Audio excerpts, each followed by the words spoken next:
Noida police और CRT team ने sector 63 में चल रहे फर्जी कॉल सेंटर का भंडाफोड़ किया है।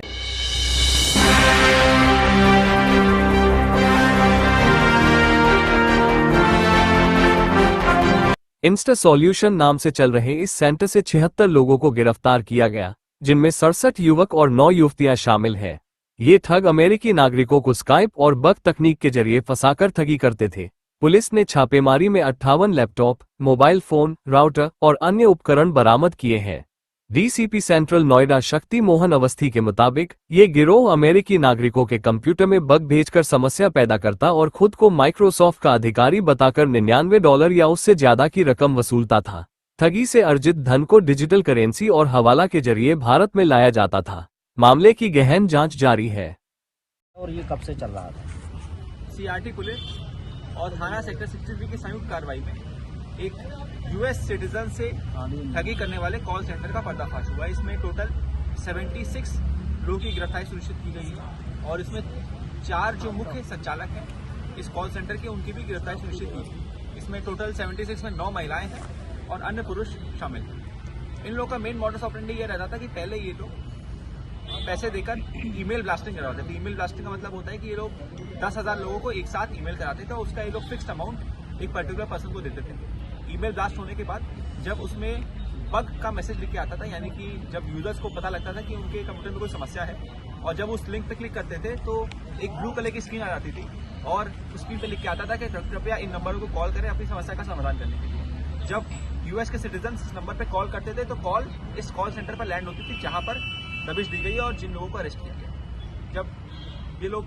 खुद को माइक्रोसॉफ्ट के रिप्रेजेंटेटिव होकर ये लोग बग दूर करते थे तो उन लोगों का रिमोट एक्सेस ले लेते थे और उनके द्वारा जनरली $99 के मल्टीपल्स में ये लोग पेमेंट रिसीव कर लेते थे। ये पेमेंट जनरली ये लोग गिफ्ट कार्ड के माध्यम से रिसीव करते थे और ये लोग मंडे टू फ्राइडे रात में लगभग 8 बजे से लेकर सुबह तक जो यूएस की टाइमिंग होते थे उस हिसाब से ये लोग काम करते थे और उस टाइम पे ये लोग जो बग का मेल करने के बाद जो कॉल रिसीव होती थी उस कॉल को रिसीव करते थे। इन सब लोगों की सैलरी लगभग 15 से लेकर 25 से 30 हज़ार के बीच थी और उसके अलावा ये लोग जिस पर्सन के साथ फ्रॉड कमिट कर लेते थे ये लोग उनके साथ उसका इनको इंसेंटिव भी मिलता था। इसके अलावा इन लोगों के पास से कुछ यूएस बैंक्स की फर्जी अकाउंट्स की चेक भी बरामद हुए हैं और ये लोग कई बार चेक यूजर्स को दिखाकर, विक्टिम्स को दिखाकर उनसे पैसे इनकैश भी करा लेते हैं।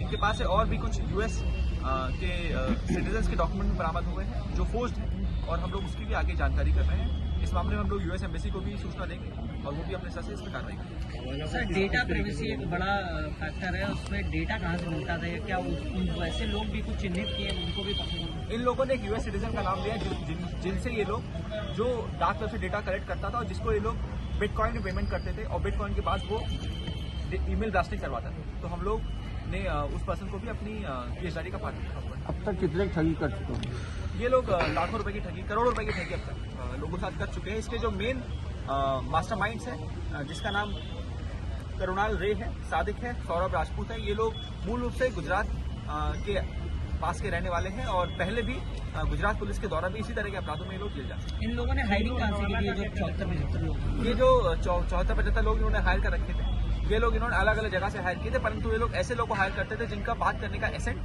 बात करने का तरीका थोड़ा यूएस सिटीजन या अमेरिकन एसेंट में।